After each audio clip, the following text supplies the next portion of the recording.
Jonathan, thank you very much. Great start to our morning.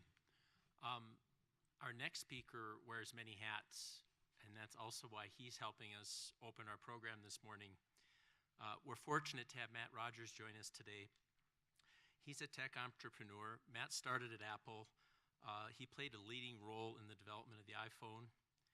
Then he co-founded Nest Labs, developed a machine learning thermostat and the Nest brand, which we're all familiar with. Today, he's launched, along with his partner, Insight.org, and comprehensively doing technology innovation, philanthropy, and advocacy, investment, I should say. And he's devoting his energies to all three of those areas. And in his talk, he's going to share his perspective on these three topics in building a new carbon economy. So I hope you'll join me in welcoming Matt Rogers. Thank you, Matt. Thank you. Good morning, everybody. Awesome. It's really good to see such a large group here. I've been involved for the last couple of years in creating this movement, and it's really good to see the acceleration. The bad news is we still have a lot more to go, and we need to have rooms like this, as Jonathan said, around the world. So we got a long way to go, but it's a really good start. So as Brad mentioned, I got my start at Apple. I learned how to do whole product thinking, and this is something that you learn when you build consumer products, but often you don't think about it when you think about global systems. But that is, I think, what, if anything, we could all take away from applying, basically meeting this climate problem. How are we going to solve billions of tons? This is actually a quick poll. How many of you guys think we actually could achieve sequestering or using billions of tons of CO2 in the next couple of years? 7 people, maybe 10. So one, wish we had a little more hope out there. Two, I think we get there with systems thinking about it as a whole product. And if you think about the movements that we've made over the last 100 years, so rewinding back to the Great Depression and the New Deal, the Manhattan Project that got us out of World War II.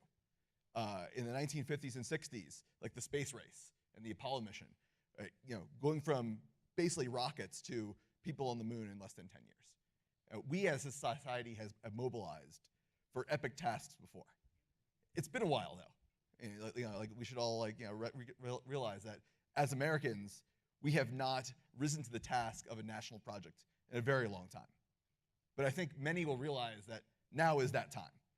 And wearing multiple hats, wearing the policy and advocacy hat, I've been really impressed with a lot of the presidential candidates and how the dialogue has not been about I'm going to one-up you on this policy, one-up you on that policy. It's about winning the idea space and leveling up the dialogue to how do we build a national project around fighting climate change and finding ways of getting this carbon out of the atmosphere and undoing the damage that we've done over the last 150 years. So if you reframe the problem, thinking about it from end to end, I think you'll see that there's a lot of solution.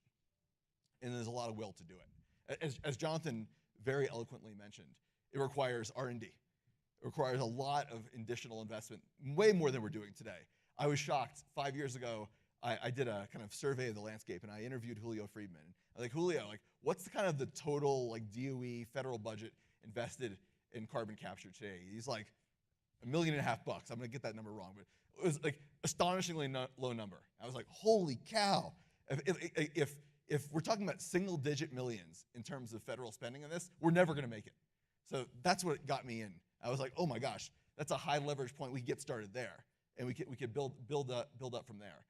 The good news is that dialogue has already changed, and talking to a lot of folks who are way deeper in this than I am, any viable candidate for president in 2020 is going to have an epic plan on how to invest in R&D and get us to 10 billion, 25 billion, crazy numbers of investment to get us what we need. That's just R&D. And as Jonathan also mentioned, we need to actually build R&D centers. It's not enough to have pockets of research here and there. We need to build a coalition across the nation, across countries to really get this done. And the fact that the number of kind of senior researchers in this area you really could count on 2 hands is a problem. right? We're not going to make it without that. So again, this gives me hope. Having renewed government interest and investment will get us there. Talking about the private side.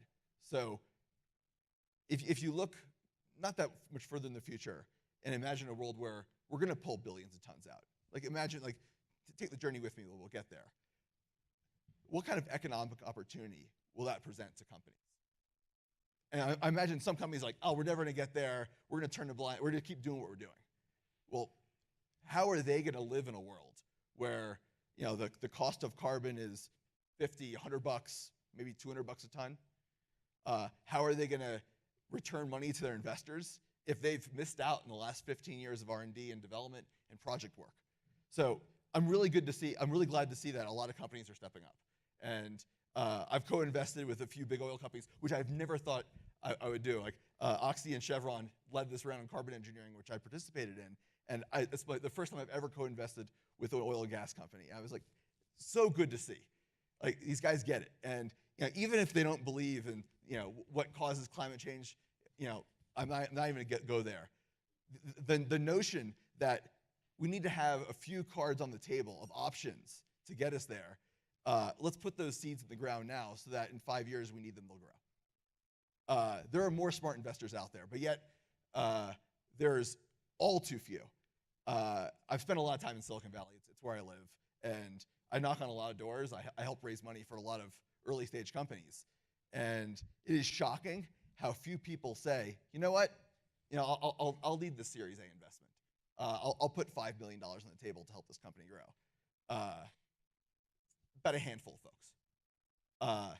So just like, you know, the solar analogy works, just like solar in, like, let's call it the 70s and 80s was not an investment grade asset for a lot of folks, we need to create other asset classes to get there. And we also need to create lots of incentives for people to put money to work. That said, you know, just looking at this room from where we were a few years ago, there's already more folks involved than actually I actually even imagined a few years ago. So it gives me hope that more investment money is coming to the table. And then policy. So policy is probably our biggest lever, especially when you think about, you know, the economics are not all there. Government has an enormous opportunity, both on the R&D side, the incentive side, and the procurement side. I think we often overlook procurement as like one of these really, really high levers that actually can move mountains. Like for example, the San Francisco airport, if some of you guys have been around, is undergoing a lot of construction. It's been like the longest construction project ever, like annoying as hell, but eventually they'll get there. They did a procurement allocation for low carbon concrete as part of the construction. Not 100%, a pretty minor percentage.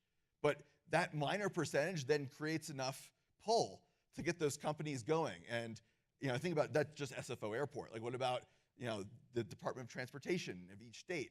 You know, what about large infrastructure projects? You start creating those pulls. Government has a massive role to play in procurement. And those are the kind of things that get that flywheel going, that get technologies up to scale. Because you know what, like almost no technology is cost effective when you get started. Like people laughed at me when I started Nest, like a $250 thermostat. I told them, like, just wait, we'll get the cost down once the flywheel gets going. And yes, like a $250 thermostat's really expensive. But we'll get to 150 bucks in a couple of years once we get going. And we did. Like once we were selling millions of units, we were able to achieve that kind of scale. The same was true in the cell phone industry. When I was at Apple, people laughed when we introduced the iPhone at like 800 bucks. It's crazy, right? It's funny, now these things are 800 bucks again. It's like went the exact other direction. That's the corporate greed is different than economics. This is the on the record part of the conversation. So we think about getting that flywheel going, creating that consumer pull, creating that industrial pull. Government can help get that started, and that's where I'm most hopeful. That, you know, we're sitting together, and you know, in the next year or two, and we have bipartisan support for a massive infrastructure plan, massive R&D spend, and procurement to really get this thing going. Because I think once that pool is created, the investment dollars come because the economics all of a sudden make sense. Other governments around the world say, hey, like, if America can get their shit together here, like, we're certainly going to do this too. You know, as Jonathan said, like we're no longer leading on the ideas front here. I think we have that opportunity. I harken back to like JFK and the speeches, the getting to the moon in 10 years. Like that was one of those inspirational moments that I was obviously not alive for then, but my mom would tell me about. And people would all sit in front of the TV in 1969 watching the moon landing.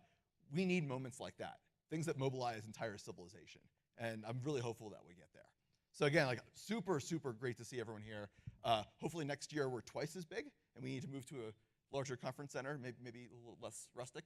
But really, really good to see you all, and happy to take questions on really anything.